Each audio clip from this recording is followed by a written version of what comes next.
My name is Carolyn P. Torres, and I am 28 years old. On the night of my 28th birthday, I sat alone in my apartment with a microwave burrito and a can of beer I didn't even finish. I wasn't in the mood to celebrate. That morning, I'd called my parents, casual on purpose, trying not to sound like someone begging to be remembered, and asked if we were still doing something: dinner, drinks, even coffee. My mom sounded like I'd just reminded her she had a dentist appointment. She said she'd check with Amanda and get back to me. She never did. By evening, I stopped checking my phone. I told myself I was too old to care, but that was a lie I'd gotten good at telling. A part of me kept waiting for a call, a text, anything that proved I still existed in their minds as more than an afterthought.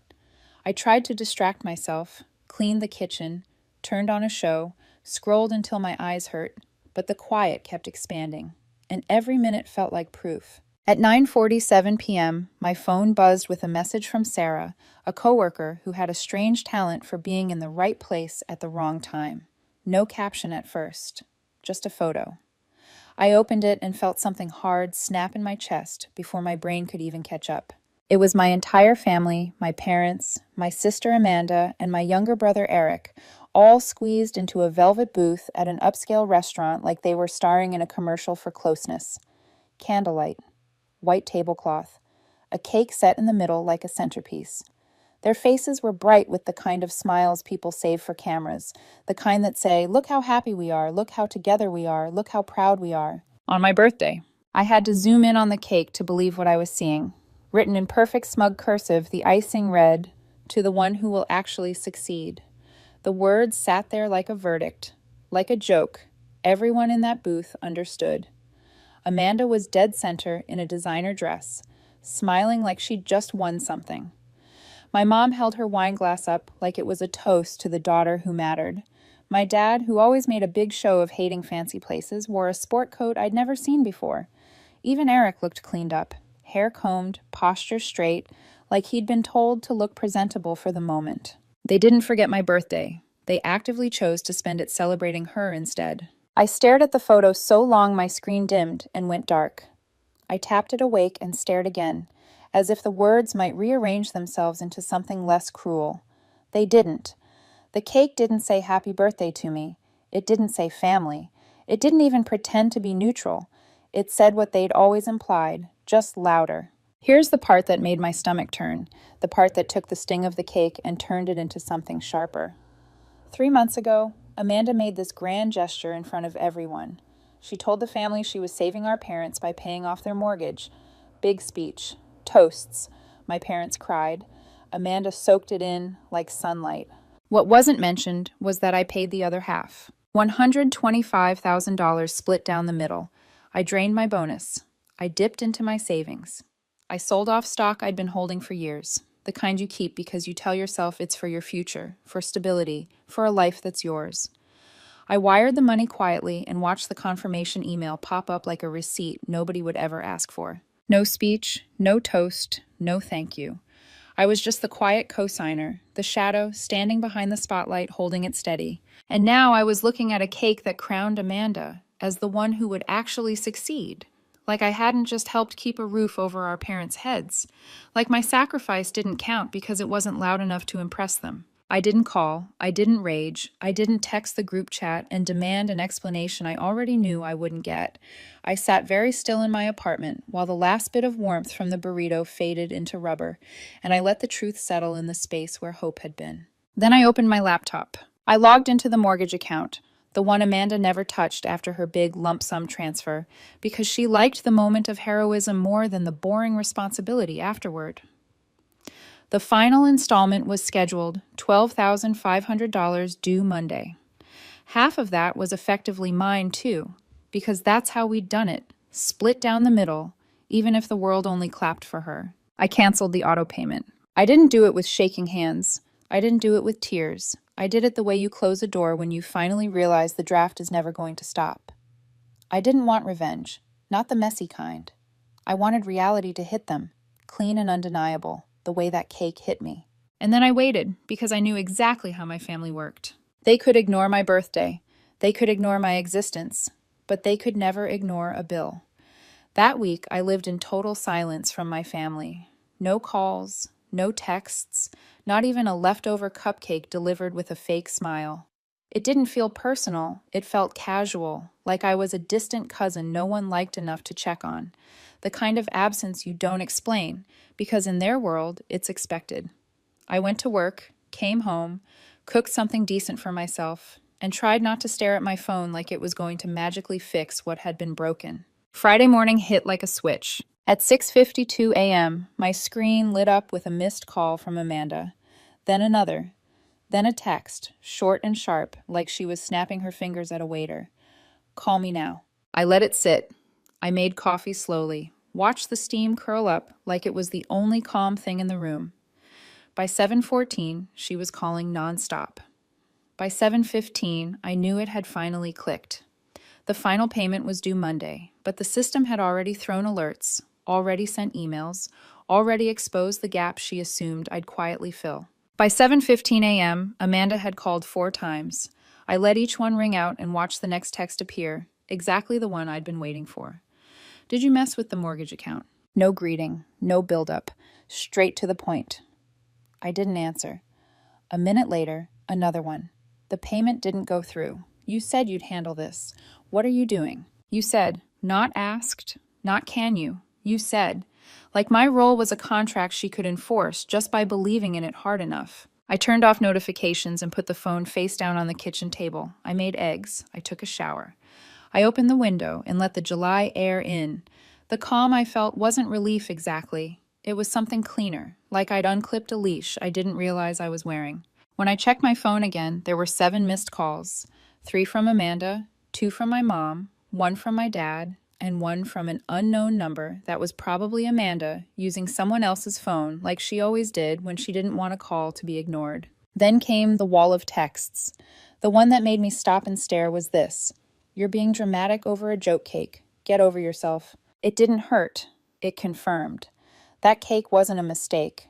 It wasn't a harmless line that came out wrong. It was planned. It was baked into the night on purpose. And in Amanda's mind, the problem wasn't what it said. The problem was that I noticed. At 8:11, she called again. I picked up this time, not because I felt obligated, but because I wanted to hear what kind of storm she thought would scare me back into place. She didn't start with a question. She started talking, loud and fast and panicked, as if volume could turn her entitlement into urgency. She said she'd already promised our parents everything was handled. She told them I was taking care of the last part because she was maxed out from the down payment and she'd already done the heavy lifting. She said they were getting emails about an incomplete mortgage payoff, that it was going to mess with their credit, that they were panicking. Then she said the part that made my whole body go still. You owe them this. I actually had to sit down. I reminded her I didn't owe anyone anything. I told her I covered half, not some token amount, not a nice little assist, half of the house. And nobody had ever said thank you. Nobody even acknowledged it. All I got was a front row seat to a cake that crowned her as the family's only success story. She tried to spin it, said it wasn't about money, said it was about not making the family look bad, said I was humiliating her after she went above and beyond. Then she asked, with that practiced sweetness she used like a blade, if this was about jealousy. I said maybe it was about being done. Then I hung up. Around noon, my mom called. I didn't pick up. Then my dad. I let that ring too. My mom left a voicemail, soft and rehearsed, like she'd written it down first. She said this wasn't the way to handle things, that it was family, and family doesn't let petty things destroy trust. Then she said Amanda had already done so much, and maybe I was struggling to find my way in life, but that didn't mean I had to take it out on her. That one actually made me laugh, a sharp little sound in my empty kitchen. Then came my dad's text. Not a call, just a cold line. This isn't how we raised you. That was the first time I felt anger all day. Because yes, it was. This was exactly how they raised me. To be useful, to be quiet, to hold the camera while Amanda took the bow, to be the backup plan, the second wallet, the one who quietly makes the problem go away, so no one has to look too closely. By evening, Amanda was in full meltdown mode. She sent a photo of the overdue notice, then a 5-paragraph essay about how I made her look like a fraud, how I betrayed her, how I was selfish. I didn't respond. I went out, bought myself a decent dinner, and watched a movie alone in my apartment. For the first time in years, I didn't feel like the family disappointment.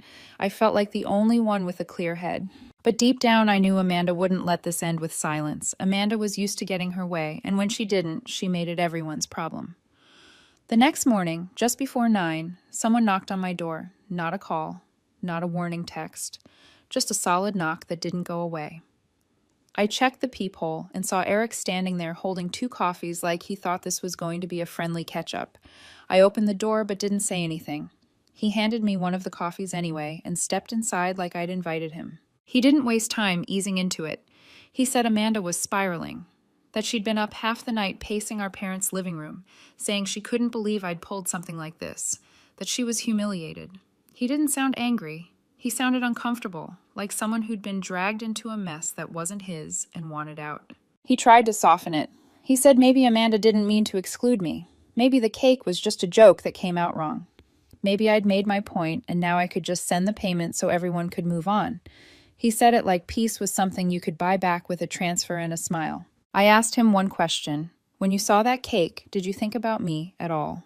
He didn't answer. He said he didn't want to be in the middle, that he just came to see if we could smooth it over before Mom and Dad got more involved, that Amanda was already saying she'd have to pay the full thing now, and our parents were talking about dipping into their emergency fund because they thought I was having some kind of breakdown. I told him I wasn't having a breakdown. I told him I was done being the safety net nobody ever thanked. I told him I'd done my part, and Amanda could do hers. He nodded slowly, like he wanted to argue, but knew he didn't have anything to stand on. He left without finishing his coffee. By mid-afternoon, my phone buzzed with the family group chat. It was rare. Usually my parents preferred to keep things private, by which they meant silent when it came to me. The message started with, "We need to have a serious conversation." Then it slid straight into a revisionist version of everything that had happened. According to them, Amanda had paid the majority of the mortgage and I had simply helped. They said they appreciated my contribution, but felt disappointed that I was now using it as leverage. They said Amanda had carried the weight for the family and that I needed to stop disrupting everything over a personal issue. I didn't reply with words. I sent a screenshot of the exact $125,000 I wired to the mortgage company, dated and time-stamped. Then another screenshot of the canceled auto payment for the last $12,500. Then I sent one short message. Stop pretending this is about family. It's about control. Handle the rest yourselves. The chat went dead after that. Around 9 that night, Amanda called again. I didn't answer, but this time she left a voicemail. Her voice wasn't panicked anymore. It was cold. She said she was paying the final amount herself since apparently no one else could be relied on. She said she was tired of being attacked every time she tried to do something good. She said she was done talking to me permanently. It should have hit me. It didn't. She thought cutting me off was a punishment. It wasn't. It felt like freedom. Amanda paid the final $12,500 the next day. No message. Just a screenshot of the confirmation email sent at 6:04 in the morning, followed by one last line. Fixed it. You're welcome. By 6:05, I was blocked. I figured that was it. The closing credits. She rage paid the remainder, scrubbed me from her digital world, and now we could all go back to pretending we were just distant relatives who didn't talk much. It felt over. Clean. Then 3 days later, my parents showed up at my apartment. No warning, no call. I was on the couch eating leftover pasta when I heard the knock. I checked the peephole, half expecting a delivery. Instead, my dad stood there with his arms crossed, my mom behind him, holding her purse like she was walking into a courtroom. They didn't wait to be invited in. My dad stepped inside first, scanning the room like he was checking for damage. My mom followed with a tight smile and pulled a folded document from her bag. I thought it might be an apology or an invitation to talk.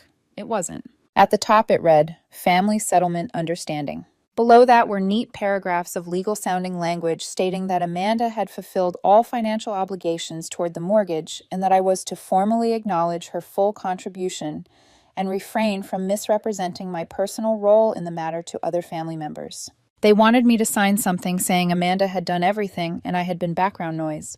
Worse, they wanted it in writing. I asked my dad if he was serious. He said this was just to keep the peace, that Amanda was still hurt, that I'd escalated things unnecessarily.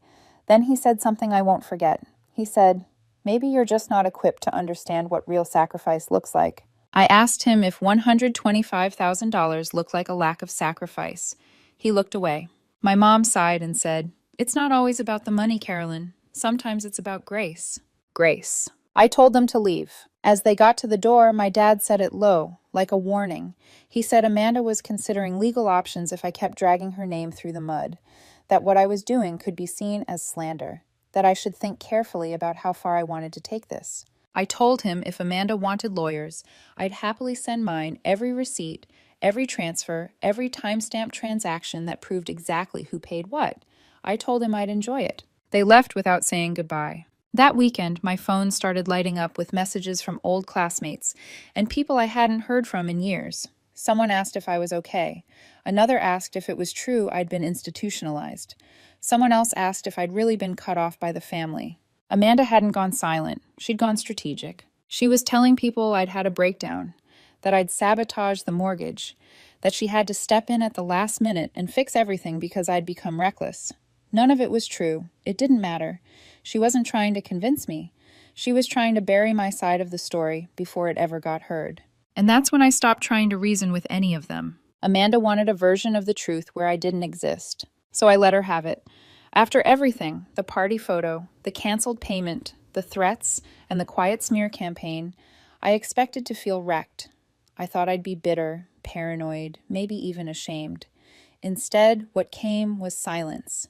And then, strangely, peace. Amanda didn't contact me.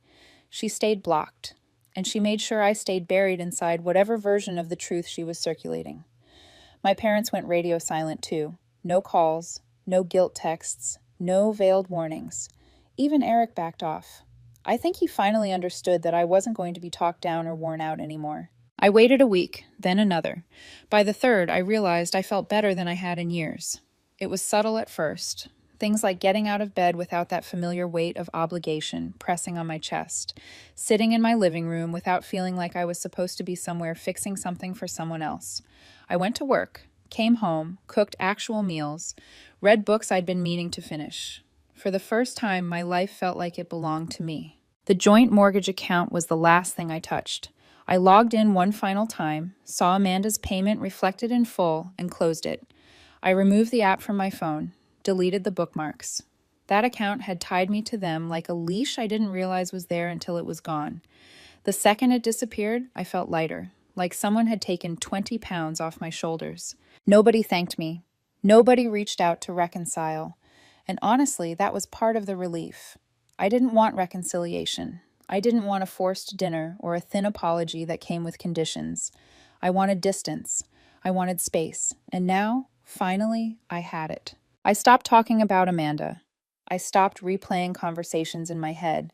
I stopped explaining myself to people who nodded politely and then went back to laughing at her jokes.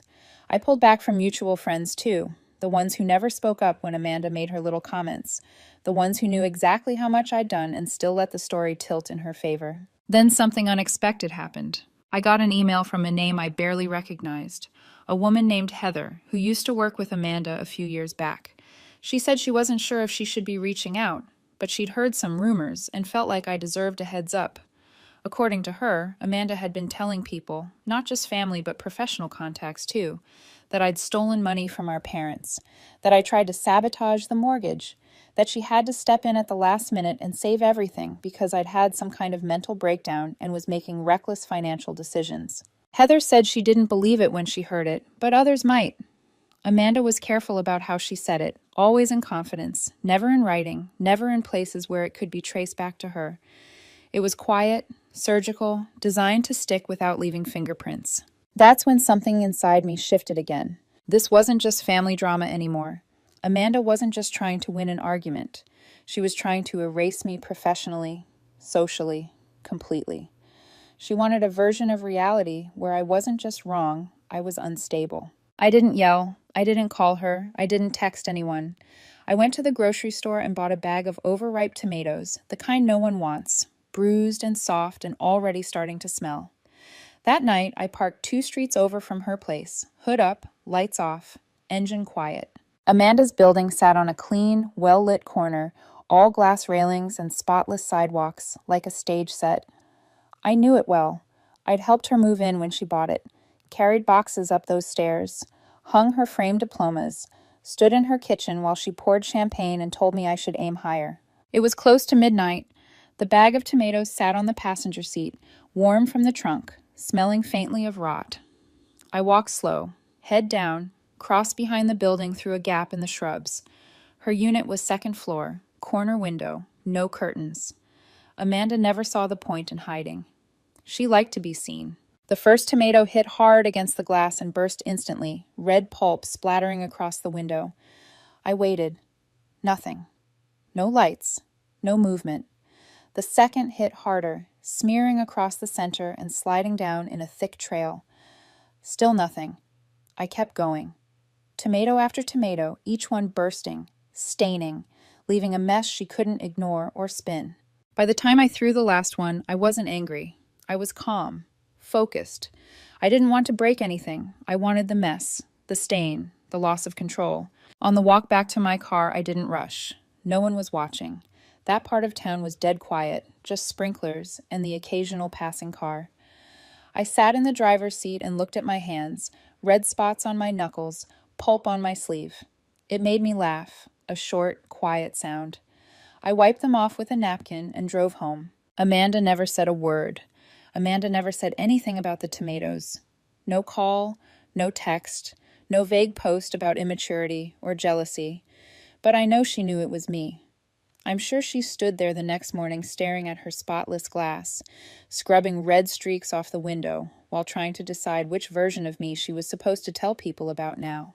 The unstable one, the jealous one, the cautionary tale she'd been carefully planting in private conversations. The rumors kept drifting back to me anyway, secondhand and soft-edged, like they were embarrassed to exist.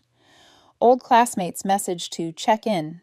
A former coworker asked if I was doing okay, in that tone people use when they already believe the worst, but want to sound kind. Someone on LinkedIn sent a message asking if I was getting support. Apparently I'd been drinking heavily. Apparently I'd threatened Amanda. Apparently I'd had some sort of breakdown. None of it was true, but Amanda wasn't trying to convince me. She was trying to build a version of the story where my silence looked like guilt. I didn't correct it. I didn't defend myself. I let people believe whatever fit their need to simplify something they didn't want to understand. Amanda could keep her audience. I didn't need to win the narrative. I just needed out of it. 6 months passed, without a word from her. Nothing from my parents either. Even Eric stopped sending his half-hearted memes and links, like he finally understood there was no neutral ground left. In that time, I took a new job in Denver. I packed up my apartment quietly, sold what I didn't need, donated what I didn't want to carry forward, and left without a goodbye dinner or a dramatic post. I didn't announce anything. I just disappeared from the version of myself they thought they owned. Life slowed down in a way I hadn't realized I was craving. I woke up early because I wanted to, not because anxiety shoved me out of sleep. I cooked meals that weren't rushed. I hiked on weekends. I stopped bracing for texts that only arrived when someone needed something. Nobody called me selfish. Nobody asked me to fix anything. Nobody rewrote my past while I stood there swallowing it. Then, on a Tuesday night, an email landed in my inbox from a name I didn't recognize, a real estate agent from my hometown.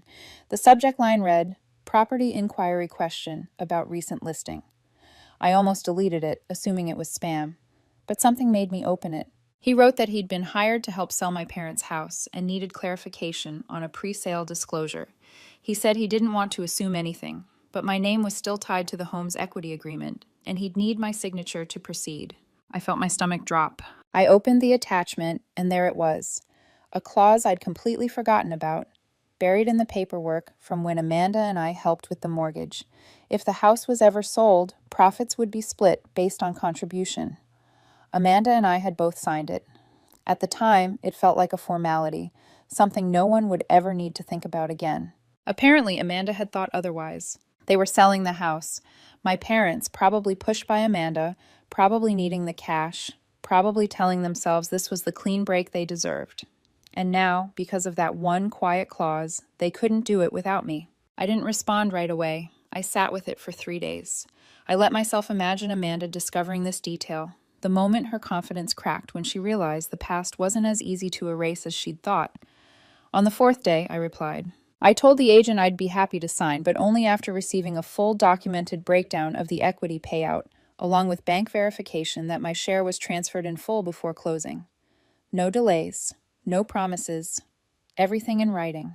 I hit send and closed my laptop. Somewhere in her glass and marble condo, Amanda was about to learn that control has a memory, that money leaves a trail, that the roles she assigned didn't overwrite the facts. I didn't need to confront her. I didn't need to explain myself one last time. All I needed was the truth, finally recorded in ink and numbers, the only language they ever respected. And for the first time since that cake on my birthday, I smiled without bitterness, knowing I'd already won by walking away.